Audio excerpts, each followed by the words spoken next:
جی السلام علیکم ویورز، میں ہوں ڈاکٹر شفیع اللہ خان اور آپ دیکھ رہے ہیں السیف ہومیو۔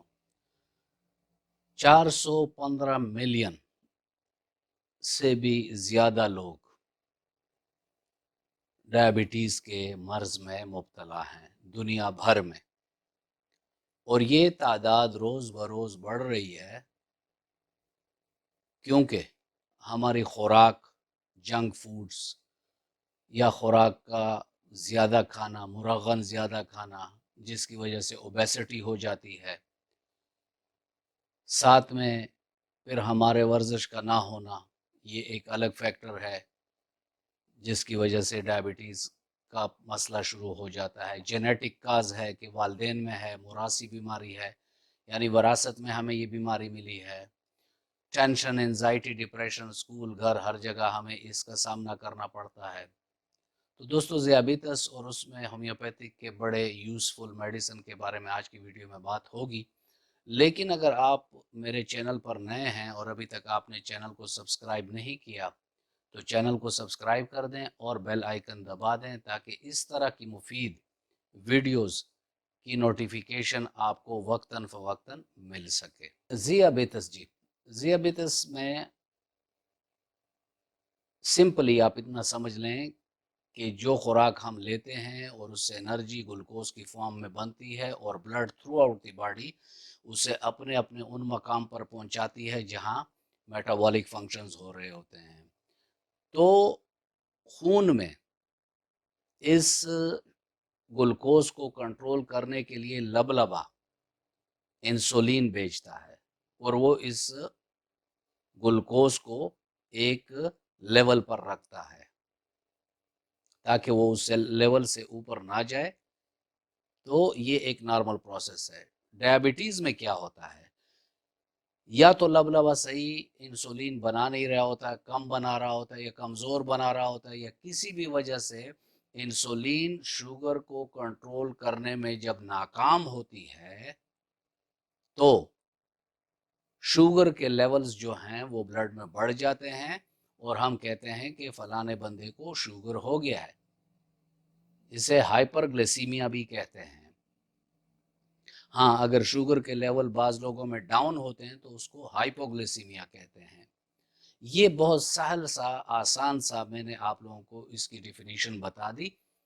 اب چلتے ہیں شوگر کی ٹائپس کی طرف۔ شوگر مینلی دو ٹائپ کا ہے، تیسرا ٹائپ بھی ایک ہے، اس کو بھی ڈسکشن میں لائیں گے، لیکن ٹائپ 1 جو ہے یہ وہ ڈائبٹیز ہوتی ہے جس میں کسی انجری کی وجہ سے پینکریاز پر انجری ہوئی ہے اور وہاں بیٹا سیلز ڈیمیج ہو گئے ہیں تو انسولین کی پروڈکشن بند ہو جاتی ہے، یا ہمارا اپنا ہی ایمیون سسٹم بیٹا سیلز کو کل کر کے انسولین کی پروڈکشن ختم کر دیتا ہے۔ یہ ٹائپ 1 ہوتا ہے۔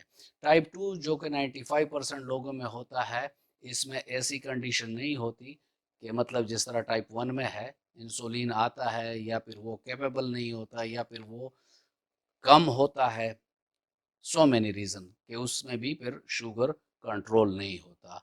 اور ایک جسٹیشنل ڈائبٹیز ہوتا ہے جو پریگننٹ عورتیں ہوتی ہیں اور پریگننسی کے دوران انہیں یہ مسئلہ ہو جاتا ہے، جو بعد پریگننسی اکثر لوگوں کی ٹھیک بھی ہو جاتی ہے، اور بعض عورتیں جب ذرا زیادہ عمر کی ہو جائیں تو پھر ان کو یہ مسئلہ پھر سے بھی ہو سکتا ہے۔ اب دوستو، وہ کون سی علامات ہیں کہ ہمیں پتہ چلے کہ ہم کو ڈائبٹیز ہو گئی ہے؟ منہ کا خشک ہونا، پیاس کا زیادہ لگنا، بھوک کا زیادہ لگنا، وزن انتہائی تیزی سے کم ہونا، فٹیگ ہونا یعنی تھکاوٹ ہونا، دل و دماغ میں تکان کا احساس ہونا، کسی کام کے لیے دل نہ چاہنا، ساتھ میں زخموں کا نہ بھرنا، یعنی زخم ہو جائیں باڈی میں تو اس کی ہیلنگ ریٹ جو ہے وہ بڑی سلو ڈاؤن ہوتی ہے۔ تو یہ چند علامات ہیں جن سے ہمیں پتہ چلتا ہے کہ شوگر انسان کو ہو گئی ہے۔ اس کے بعد چلتے ہیں کہ اگر اللہ نہ کرے ہمیں شوگر کا پتہ نہ ہو، یا پتہ ہو بھی اور مسئلہ یہ ہو جائے کہ وہ کنٹرول نہ ہو رہی ہو، تو پھر وہ کون سی ایسی خطرناک بیماریاں ہیں کہ اگر شوگر کنٹرول نہ ہو تو وہ بھی ہمیں مل سکتی ہیں۔ اس میں سب سے پہلے ہارٹ ڈیزیزز آ گئی ہیں۔ شوگر کو ان کنٹرول رکھنے سے ہارٹ کی پرابلم ہو جاتی ہیں، ساتھ میں گردوں کی پرابلم ہو جاتی ہے، آپٹک نروز ڈیمیج ہو جائیں تو پھر آئی سائٹ چلی جاتی ہے۔ شوگر کو ہم کیسے معلوم کرتے ہیں؟ ایک تو عام ٹیسٹ ہیں جو لیبارٹری میں ہوتے ہیں، فاسٹنگ اینڈ رینڈم۔ فاسٹنگ کہتے ہیں وہ ٹیسٹ جو ہم صبح ارلی ناشتے سے پہلے کرتے ہیں، یعنی ایمٹی سٹمک۔ اس کا رینج جو ہے وہ ہے 75 سے 110۔ اگر اس کے درمیان ہوگا تو آپ نارمل ہیں، اس سے اوپر ہوگا تو آپ ڈائبٹک پیشنٹ ہیں۔ دوسرا ٹیسٹ ہوتا ہے رینڈم۔ رینڈم ہوتا ہے کھانے کے بعد، یعنی بھرے پیٹ پہ جو ٹیسٹ ہوتا ہے اسے رینڈم بولتے ہیں۔ یہ ٹیسٹ کے جو ویلیوز ہیں وہ ہے 111 سے لے کر 180 تک۔ اگر اس درمیان میں آپ کی آئے تو آپ کو ڈائبٹیز نہیں ہے، لیکن اگر یہ رینج کراس کرتی ہے 190 آتی ہے، 200 آتی ہے، 250 آتی ہے، تو بھی یہ ہوتا ہے کہ پیشنٹ کو ڈائبٹیز ہو گیا ہے۔ شوگر کے لیے اگر آپ کو پہلی دفعہ کرنا ہے تو HbA1c یہ ٹیسٹ کرایا کریں۔ اس سے پھر آپ کو رینج معلوم ہو جائے گی کہ میں کس رینج میں پڑھتا ہوں، یعنی اس کا جو نارمل رینج ہے وہ 5.7 ہے۔ 5.7 سے لے کر 6.4 تک یہ ہے پری ڈائبٹیز، یعنی یہ شوگر کے بالکل کنارے پر یہ لوگ کھڑے ہوتے ہیں۔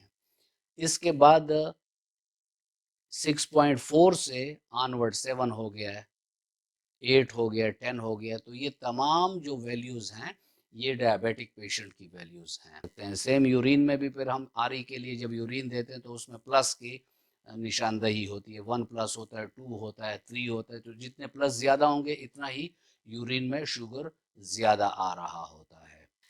تو اب چلتے ہیں ہم اپنے میڈیسن کی طرف۔ دوستو ہماری پہلی میڈیسن جو بہت مشہور ہے اور تمام لوگوں کو تقریباً پتہ بھی ہوتا ہے کہ شوگر میں ہومیوپیتھک میں سائزیجیم جمبولم کیو یہ یوز ہوتا ہے۔ 10 قطرے صبح دوپہر شام اگر آپ لیں گے تو یہ یورین سے بھی اور بلڈ سے بھی شوگر کو ایلیمینیٹ کر دے گا، یعنی اس کو نارمل لیول پر لے آئے گا۔ جم نیما سلویسٹری کیو یہ دوسری میڈیسن ہے مدر ٹینکچر فارم میں، اور یہ بہت بہترین میڈیسن ہے۔ یہ شوگر لیول یورین اور بلڈ میں تو کم کرتا ہی کرتا ہے، ساتھ میں شوگر کے پیشنٹ کو ہاتھوں کی انگلیوں کی طرف، پیروں کی انگلیوں کی طرف سن ہونے کا احساس ہوتا ہے۔ تو اگر آپ یہ دوائی لیں گے تو یہ پیریفرل جو نمنس ہے یہ بھی بہت حد تک کم ہو جائے گی۔ اور شوگر کے مریضوں میں اکثر یہ ہوتا ہے کہ ان کو دانے نکلنا شروع ہو جاتے ہیں سکن پر، بوائلز جو ہوتے ہیں، یہ دانے ہوتے ہیں، یہ شروع ہو جاتے ہیں، تو ان کو بھی یہ دوائی ختم کرتی ہے۔ یورینیم نائٹریٹکم دوستو اگلی دوائی ہے، اور یہ پیشاب سے شوگر کے لیول کو کم کرتی ہے، ساتھ میں اگر تھوڑا زیادہ عرصہ استعمال کر لی جائے تو خون سے بھی یہ لیولز کو نارمل پر لے آتی ہے اور کمزوری بھی ختم کر دیتی ہے، ساتھ میں اگر معدہ کمزور ہو تو اس کو بھی یہ ٹھیک کر دیتا ہے۔ اگلی دوائی آرسینک بروم ہے 3x میں۔ یہ شوگر کے مریضوں کے جسم پر پمپل نکل آتے ہیں یا سکن ریڈ ہو جاتی ہے، سکن کے پرابلم ہو جاتی ہیں، تو چند روز اگر آپ آرسینک بروم 3x آپ استعمال کریں گے تو یہ مسئلے بھی ختم ہو جائیں گے۔ پھر شوگر کے مریض کمزوری اور حد درجہ کی دماغی اور جسمانی کمزوری کے بارے میں بتاتے ہیں، تو اس میں ہومیوپیتھک کی اس کے ساتھ ساتھ ان کو پیشاب کی زیادہ حاجت بھی ہوتی ہے، بار بار پیشاب کے لیے جانا، تو اس میں ہومیوپیتھک کی ایک بہت بہترین دوائی ہے اور وہ ہے ایسڈ فاس۔ 30 طاقت میں آپ 5 قطرے صبح دوپہر شام ایسے پیشنٹ کو دیں گے تو اس سے یہ مسئلے بھی اس کے حل ہو جائیں گے۔ پھر جو میں نے آپ کو بتایا دوستوں کہ نمنس ہو جاتی ہے پیریفرل، یعنی پیروں کی جو ایکسٹریمیٹیز ہیں، انگلیاں ہیں یا ہاتھوں کی ہیں، تو یہاں نمنس سی ہو جاتی ہے، سن ہونا۔